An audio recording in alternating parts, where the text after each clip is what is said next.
사도 바울은 로마서 8장을 시작하면서 1절에서 다음같이 말합니다. 그러므로 이제는 그리스도 예수 안에 있는 자에게는 결코 정죄함이 없느니라 라고 선언해요. 다시 말해, 우리가 예수 안에 있게 되면 그 어떤 누구도 하나님 앞에서 우리를 죄인으로 고소 고발하지 못한답니다. 우리의 구원은 누구도 흔들 수가 없답니다. 오늘 보면 1절을 함께 읽겠습니다. 그러므로 이제 그리스도 예수 안에 있는 자에게는 결코 정죄함이 없나니, 이런 선언으로 시작해요. 우리가 예수 안에 있기만 하면 그 누구도 우리를 정죄할 수 없어요. 하나님 앞에서 누구도 우리를 죄인이라고 고소고발하지 못해요. 그 어떤 누구도 우리의 구원을 흔들 수가 없습니다. 따라서 저와 여러분 한 분도 빠짐없이 전부 다 예수 안에 있어야 할 줄로 믿습니다. 자, 그렇다면 예수 안에 있다는 말의 의미는 또 뭘까요? 이것은 로마서 3장 24절 말씀을 통해 잘 알 수가 있습니다. 함께 읽겠습니다. 그리스도 예수 안에 있는 성량으로 말미암아 하나님의 은혜로 값없이 의롭다 하심을 얻은 자 되었느니라. 아멘. 우리가 예수 안에 있는다라는 것은요, 그리스도 예수 안에 있는 속량을 믿는다는 거예요. 속량이 뭐예요? 내 죄값을 다 치르셨다라는 사실을 믿는 거예요. 예수님께서 십자가에 달려 죽으심으로 내가 받아야 할 사망이라는 죄값을 다 대신 치르셨어요. 그래서 나는 죄인이지만 내 죄값을 다 치르셨기에 심판장이신 하나님이 나를 의인으로 인정하신다는 사실을 믿는 것이 바로 우리가 예수 안에 있는 것임을 믿으시기를 간절히 주의 이름으로 축복합니다. 그런데 안타깝게도 많은 분들이 이 예수 그리스도의 속량하심, 예수 안에 있어 구원을 받았음에도 불구하고 이 구원의 확신이 흔들리시는 분들이 참 의외로 많아요. 그런데 이러한 문제는 어제 오늘의 일이 아니었음을 우리가 알 수 있어요. 사도 바울이 로마서를 쓸 당시에 1세기 초대교회 성도들도 이 문제에 봉착해 있었어요. 그래서 사도 바울은 로마서 8장을 시작하면서 그러므로 이제는 그리스도 예수 안에 있는 자에게는 결코 정죄함이 없느니라는 이 선언 이후에, 그렇게 해서 구원을 받은 하나님의 백성들이 그 구원의 확신이 흔들리지 않도록 구원을 받았다는 확실한 증거에 대한 설명을 하기 시작해요. 그 내용이 바로 오늘 본문의 내용이에요. 본문은 다시 말씀드려서 내가 구원을 받았는지 안 받았는지 알 수 있는 확실한 증거를 기록한 말씀입니다. 오늘 말씀을 통해서 여러분 구원의 분명한 확신을 얻으시기를 다시 한번 간절히 주의 이름으로 축복합니다. 자, 그렇다면 내가 구원을 받았는지 안 받았는지 어떻게 알 수가 있을까요? 답부터 말씀을 드리면 내 안에 성령님이 계시는지 안 계시는지, 성령의 내적인 존재 유무를 통해서 내가 구원을 받았는지 안 받았는지를 알 수 있답니다. 사랑하는 여러분, 우리가 사도행전 2장 38절 말씀을 보게 되면 우리가 우리의 죄를 회개하고 예수를 그래서 믿고 또 죄사함을 받고 세례를 받게 되면 성령님을 선물로 주신답니다. 쉽게 말해 구원을 받은 그 시점부터 하나님의 영이자 그리스도의 영인 성령님께서 우리의 심령, 마음과 생각에 들어오셔서 영원토록 우리와 함께 하십니다. 사랑하는 여러분, 따라서 내가 구원을 받았다면 내 심령에 누가 계신 거예요? 성령님이 계신 거예요. 이것이 내가 구원을 받은 가장 확실한 증거예요. 오늘 본문 2절에서는 이것을 다음과 같이 설명해요. 2절을 함께 읽겠습니다. 이는 그리스도 예수 안에 있는 생명의 성령의 법이 죄와 사망의 법에서 너를 해방하였음이라. 아멘. 예수를 그리스도 믿어 구원을 받은 그 시점부터 성령님께서 내 심령에 들어오셔서 죄와 사망에 있는 우리를 해방시켜 버려요. 그리고 하나님의 자녀임을 증거해요. 내 안에 성령님이 계신다는 거, 그 내가 구원을 받았다는 가장 확실한 증거예요. 이것은 9절에서도 분명하게 말하고 있어요. 9절도 함께 읽겠습니다. 만일 너희 속에 하나님의 영이 거하시면 너희가 육신에 있지 아니하고 영에 있나니 누구든지 그리스도의 영이 없으면 그리스도의 사람이 아니라. 아멘. 누구든지 그리스도의 영이 없으면 그리스도의 사람이 아니라. 그리스도의 영이 누구십니까? 성령님. 성령님이 그 우리의 심령에 안 계시면 그리스도의 사람이 아니라 구원받지 못했다라는 거예요. 내 안에 성령님이 계신다는 것, 이것이 바로 내가 구원을 받았다는 가장 확실한 증거임을 믿으시기를 다시 한번 간절히 주의 이름으로 축복합니다. 자, 그럼 여러분에게 여쭤보겠어요. 사랑하는 여러분, 여러분의 심령에 성령님이 거하십니까? 이를 확신하십니까? 자, 그런데 문제는 성령님이 영적 존재라는 거예요. 즉 내 눈으로 볼 수 없고 내 입으로 함께 말할 수 없고 내가 그 성령님의 음성을 직접 들을 수 없고 직접 대면할 수 없다라는 거예요.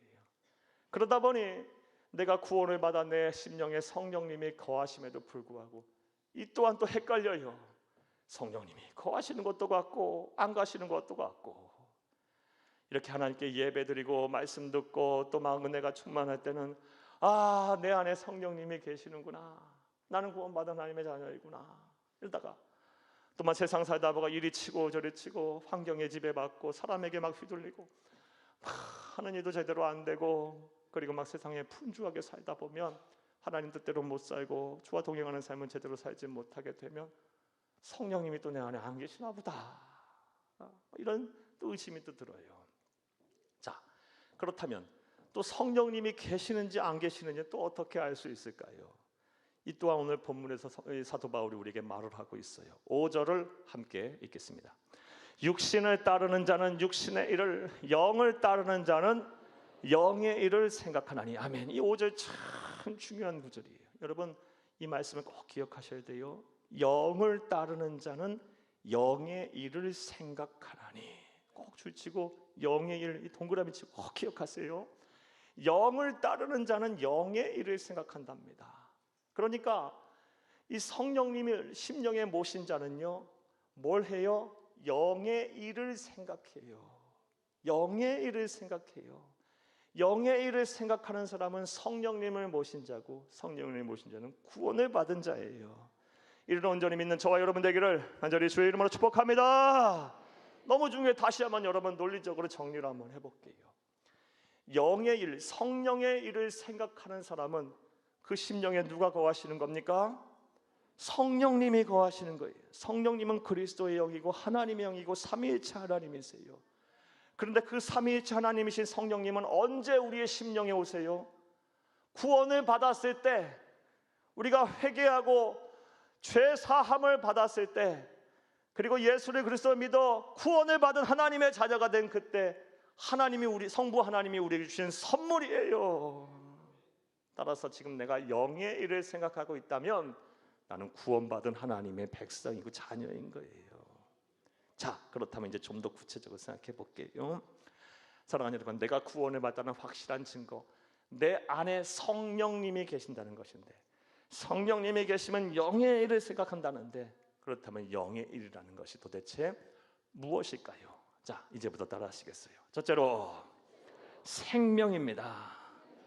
사랑하는 여러분, 성령님을 심령에 모시고 사는 구원받은 하나님의 백성은 이 생명에 관한 이 생각을 하고 살아요.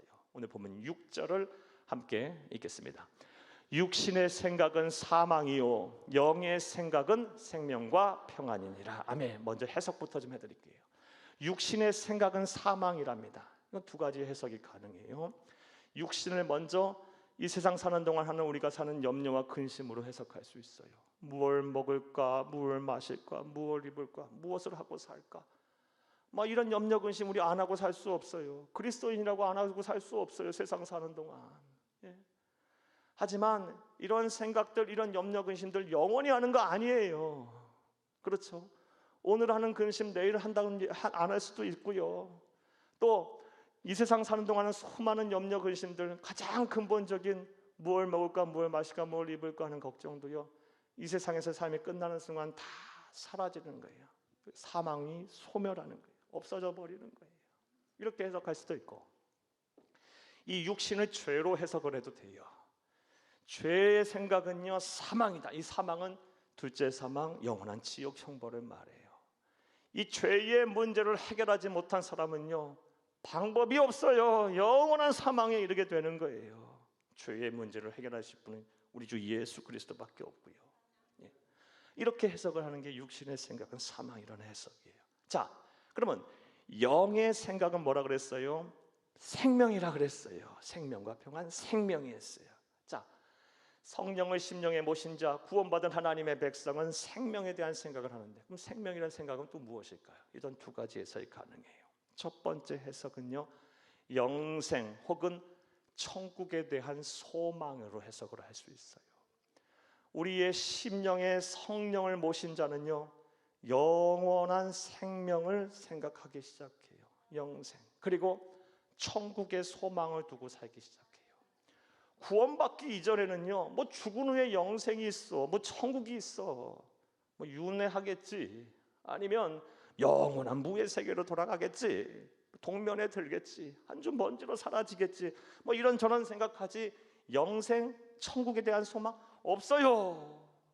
그런데 구원받고 하나님의 자녀가 되고 그 심령에 성령을 모시고 산 순간부터 영원한 생명, 영생을 생각하기 시작하고 이 세상이 전부가 아니라 천국의 소망을 두고 살아요. 그리고 예수님 부활하셨으니 나 또한 부활할 거라는 부활의 확신 속에 살게 됩니다.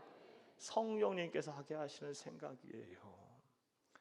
사랑하는 여러분, 성령님께서 영생, 천국의 소망, 부활의 확신을 갖게 살게 하면요, 이 세상 사는 동안 힘들고 어려워도 그것 때문에 일일비하면서 낙심하고 절망하지 않아요.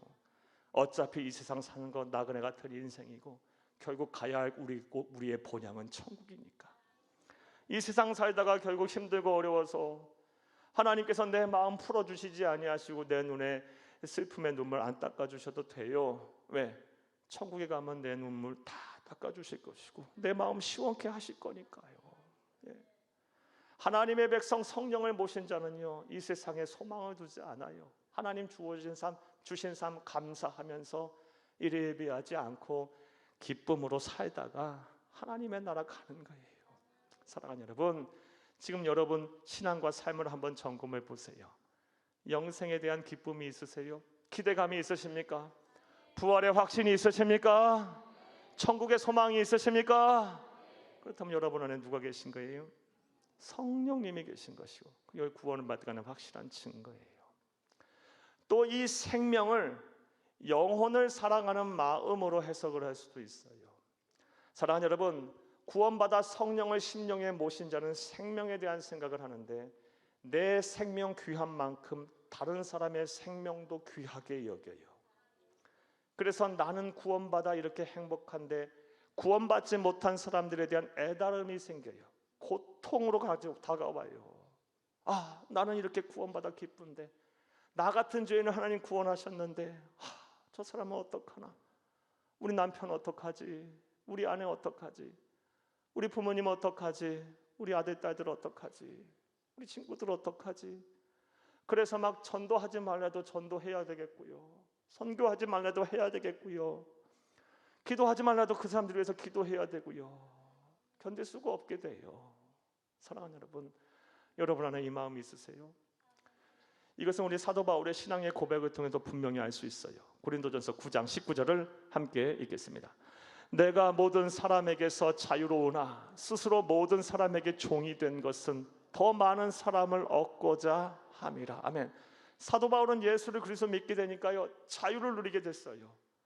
사람이 두렵지 않아요. 왜? 하나님이 나의 생명의 주인이고 삶의 주인이니까 사람 앞에 비굴해질 필요가 없어요. 당당해요. 어차피 내 삶을 인도하시고 내 삶을 책임지시는 분은 하나님이시니까. 그래서 사람 앞에서 자유하게 됐어요.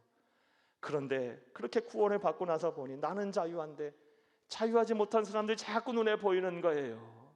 구원받지 못한 사람들이 자꾸 보이는 거예요. 그러니까 그 사람들 구원하기 위해서 사람들한테 잘 보여야 되는 거야. 잘해야 되는 거야. 그래서 다시 모든 사람에게 종이 됐다라고 말하고 있어요. 이게 바로 그리스도인이에요. 이게 바로 성령을 모신 자의 삶이에요. 구원받기 전에는요, 뭐 종교의 자유가 있는데 아무거나 믿으면 되지, 왜 강요하냐? 구원받고 나서 성령을 모시고 살면 그렇게 안 돼요. 예. 저 사람 어떡하지? 저 영혼 어떡하지? 저 심령들 어떡하지? 막 걱정이 돼요. 그래서 욕 먹어가면서도 전도하고요. 욕 먹어가면서도 하나님의 사랑을 베풀어야 되고요. 욕 먹어가면서도 기도하고 선교하고 막 이래야 돼요. 예. 영혼을 사랑하는 마음이 바로 생명이에요. 또 여러분의 신앙과 삶의 모습을 점검해 보세요. 여러분에게 이 마음이 있으세요? 영혼을 사랑하는 마음이 있으십니까? 그렇다면 여러분 안에 성령님이 계신 것이고, 사랑하는 여러분, 그것이 여러분의 구원받은 가장 확실한 증거를 믿으시기를 간절히 주의 이름으로 축복합니다. 사랑하는 여러분, 내가 구원을 받다는 확실한 증거, 내 안에 성령님이 계시는 거예요. 성령님이 계시면 영의 일을 생각하게 되고, 그 영의 첫 번째가 바로 생명입니다. 또 두 번째, 이 성령님을 모신 자는 어떤 영의 일을 생각하고 살까요? 따라 하시겠습니다. 둘째로 평안입니다. 오늘 보면 6절을 다시 한번 읽겠습니다. 육신의 생각은 사망이요 영의 생각은 생명과 평안이니라. 아멘. 사랑하는 여러분, 평안이다. 평안의 생각을 하는, 이게 무슨 얘기냐? 사랑하는 여러분, 구원받아 성령님을 모신 사람은요, 절대로 다툼과 분쟁과 갈등과 전쟁 이런 거 보고 그냥 못 넘어가요. 예? 속상해서 견딜 수가 없어요. 어떻게든 저거 해결해야 되겠고, 심지어 내가 하늘의 미달이 되어 썩어서 내 공동체 나와 함께하는 사람들이 평안할 수 있다면 나 좀 다쳐도 돼요. 나 좀 속상해도 되고, 나 좀 상처 입어도 돼요. 그렇게 사는 것이 바로 그리스도인이고 성령님을 모신 자의 삶이에요. 왜냐하면 성령님이 누구십니까? 평화의 왕이신 예수 그리스도세요. 그 예수 그리스도께서 가만히 안 놔둬요. 네가 양보해라, 네가 용서해라, 네가 이해해라, 그래 네가 참고 견뎌서 너와 함께하는 모든 사람을 평화롭게 해라, 화평하게 해라, 이렇게 이끌고 가시는데, 사랑하는 여러분, 막 다툼의 현장에 내가 한구판에 서 있다면 괴로워서 못 살아요, 여러분. 이게 하나님의 주시는 마음이에요. 성령님이 주시는 마음. 저는 이거는 예수님의 말씀을 통해서 잘 알 수 있어요. 마태복음 5장 9절 말씀에 화평하게 하는 자들이 복이 있나니 그들이 하나님의 아들이라 일컬음을 받는다 그랬어요. 하나님의 자녀, 구원받은 하나님의 백성, 성령님을 모신 사람은요, 화평하게 하는 자예요. 사랑하는 여러분, 예수를 그리스도 믿어 하나님의 자녀가 된 자, 성령님을 모시고 삽니다. 이것이 바로 내가 구원받는 가장 확실한 증거입니다. 성령님 모신 자는 또 어떤 생각을 합니까? 영의 생각을 하는데요, 영의 생각 두 번째가 바로 평안이에요. 또 세 번째, 하나님을 영이신 성령님을 모신 자는 어떻게 살까요? 어떤 생각을 할까요? 따라 하시겠습니다. 셋째로 하나님과 친밀함입니다. 하나님과 친밀해지고 싶어요. 친해지고 싶어요. 하나님을 모신 자, 성령님을 모신 자는 이거 못해서 안달난 사람들이에요. 사랑하는 여러분, 잘 들어보세요. 오늘 본문 말씀 로마서 8장을 보게 되면 사도 바울이 자신의 논리를 전개하는 데 있어서 철저하게 이분법적 사고를 합니다. 이게 무슨 얘기냐? 영 아니면 육, 생명 아니면 사망, 이 둘 중에 하나예요. 그런 논리로 전개를 하고 있다는 것을 이해한 다음에 오늘 7절을 읽어보겠어요. 7절 함께 읽겠습니다. 육신의 생각은 하나님과 원수가 되나니 이는 하나님의 법에 굴복하지 아니할 뿐 아니라 할 수도 없습니다. 왜 할 수도 없어요? 성령님이 안 계시니까. 사람 불신자들은요, 하나님의 법에 굴복 안 해요. 왜? 할 수도 없고요. 왜 하냐 그래요. 성령님이 안 계시니까요. 자, 이분법적 사고하고 있다 그랬어요. 확 뒤집어버리면 돼요. 영의 생각은 그럼 뭐예요? 하나님과 원수가 아니라 친밀해지려는 생각을 해요. 구원받고 나서 성령을 모시게 되면요, 하나님과 친해지고 싶어요. 그러면 어떻게 해야 돼요? 하나님의 뜻과 생각 알고 싶잖아요. 친해지려면 상대방의 친해지고 싶어하는 대상을 알아야 하잖아요. 보지 말라는 성경도 평상시에 관심도 없던 성경을 막 보기 시작해요. 하나님의 뜻과 생각이 여기 안에 다 있잖아요. 예. 구원받기 전에 이거 아무 상관없어요. 참 재미없는 책에 그림 하나 없고요. 무겁기는 또 왜 이렇게 무거운지. 예. 그런데 구원받고 나서 성령님을 모시고 나면요, 하나님의 뜻이 궁금해져요. 친해지고 싶으니까. 또 하나님과 친해지려면 대화해야 되잖아요. 대화가 뭐예요? 기도죠. 기도하지 말래도 막 기도해요. 또 예배 막 드려요. 만남이잖아요. 예. 친해지려면 우선 만나야 되잖아요. 우린 찬송과 기도와 또 말씀 듣고 또 예물 드리고 성도와의 교제를 통해서 하나님을 만나는 거예요. 이 예배가 막 사모가 되고요. 구원받기 이전에는 상관없었어요. 아유 바빠 죽겠는데 무슨 예배야. 아 좀 쉬자. 내 안에 성령님을 모시게 되면 하나님께 친해지고 싶거든요. 예배 드리고 싶어져요. 사랑하는 여러분, 여러분의 신앙과 삶을 점검해 보세요. 여러분 하나님과 친밀해지라는 생각이 있어요? 솔직히 이거 못해서 우리 맨날 죄인이잖아요. 나 왜 이렇게 하나님 말씀대로 못 사나? 왜 이렇게 말씀 못 읽고 못 보고 못 가까이 하고 사나? 나는 왜 이렇게 기도 쉬는 절을 범하나? 맨날 이 한숨 속에 살잖아요. 네? 그게 바로 구원을 받은 하나님의 증거예요. 성령님의 증거. 구원받지 않으면 이거 별 상관없어요. 아휴 무슨 상관이야. 하나님 친밀해지는 게 무슨 상관이야. 살기 바빠 죽겠는데. 이런 소리하고 말아요. 사랑하는 여러분, 하나님과 친밀해지세요. 더 그런 생각을 풍성하게 하세요. 그리하면 할수록 여러분의 구원의 확신은 더 분명해질 겁니다. 자, 오늘 본문 말씀을 보게 되면 하나님과 친밀해지는 삶을 사는 사람의 삶의 아주 특징적인 모습이 하나 더 나와요. 8절을 함께 읽겠습니다. 육신에 있는 자들은 하나님을 기쁘시게 할 수 없느니라 하며, 이 문법적 사고가 있다 그래서 확 뒤집어 버려요. 영에 있는 사람은, 영의 일을 생각하나 성령님을 모신 자는 하나님을 기쁘시게 하는 생각으로 가득 차요. 지금 내가 하는 이 일을 통해서 하나님 영광 돌려야 할 텐데, 내 사업을 통해서, 내 직장을 통해서, 내가 가진 소유를 통해서, 내 재능을 통해서 하나님 기쁘시게 해야 될 텐데 어떻게 할까? 난 참 가진 게 없구나. 나는 참 못 배웠구나. 난 참 은사가 없구나. 속상해하면서 그럼에도 나는 하나님께 영광을 돌리는 삶을 살아요. 네. 어떤 성도님은요, 아무리 생각해봐도 저한테 간증하신 얘기예요. 하나님께 영광을 돌릴 일이 없대요. 가만히 보니까 나 청소하면 되겠대. 그래 주의 몸된 교회 나와서 성도들 예배 드리는데 예배 편안하게 잘 드리게 하려고 깨끗한 환경에서 예배 드리면 많은 성도들이 하나님께 영광 돌리지 않겠어요? 그러면 하나님 기뻐하실 일인 것 같대. 나는 가진 것도 없고 건강하지도 못하고 또 삶도 막 여유도 없지. 난 시간 내서 밤늦게 와서 청소한다. 그런 말씀하셨어요. 얼마나 은혜가 되는지. 그 성도 보고요, 저보다 낫습니다 이랬어요. 제가 하나님을 기쁘시게 하는 삶을 사는 게 내 마음의 소원이고 내 마음의 기쁨이고 그게 감사. 사랑하는 여러분, 하나님과 친해지려고 성령님의 친밀함을 가진 성령님을 모시고 사는 사람은 이렇게 사는 거예요. 이렇게. 여러분 분명히 여러분의 신앙과 여러분의 삶을 점검하세요. 입으로 주여 주여 하는 자가 구원받는 게 아니고요, 하나님 말씀대로 하나님 뜻대로 사는 삶의 구원을 받는 거예요.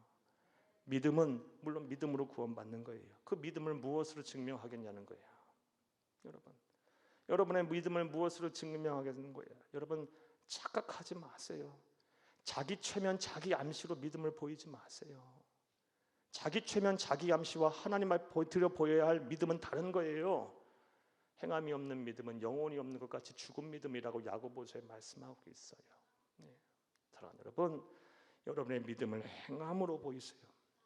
하나님과 친밀하다는 것을 행함으로 보여주세요. 그러면 여러분의 그러면 그럴수록 여러분의 구원이 더 확실해질 겁니다. 사랑하는 여러분, 내 안에 성령님이 계신다는 이 내적 증거는요, 영의 일을 생각한다는 거예요. 생명과 평안, 하나님과의 친밀함, 하나님을 기쁘시게 하는 삶을 살려고 노력해요. 이 세상이 전부이라고 생각 안 하고 살고요, 영생의 기쁨 속에 살고 천국의 소망을 두고 살아요. 그리고 내 생명, 내 영혼 귀하듯이 다른 사람의 영혼, 다른 사람의 생명도 귀하게 여겨요. 나는 구원받아 이렇게 기쁜데 구원받지 못한 사람들에 대한 고통이 내 마음에 막 찾아와요. 전도, 선교, 기도하게 돼요. 하나님의 사랑을 베풀게 돼 있어요. 그리고 화평하게 하는 삶을 살아요. 말 조심들 하고 입 조심 좀 하고 행동도 좀 조심하세요. 하나님의 백성 그렇게 살아서야 되겠어요? 화평하게 하는 자예요. 그게 바로 그리스도인이고 성령을 모신 자의 삶이에요. 무엇보다 하나님과 친밀해지려고 해요. 부디 이러한 노력과 실천들을 하셔서 어디서 누구와 무엇을 하며 사시든지 간에 어떤 상황에 놓이시든 간에 믿음으로 말미암아 얻게 된 이 구원을 상실하지 않기를 간절히 주의 이름으로 축복합니다. 축복합니다.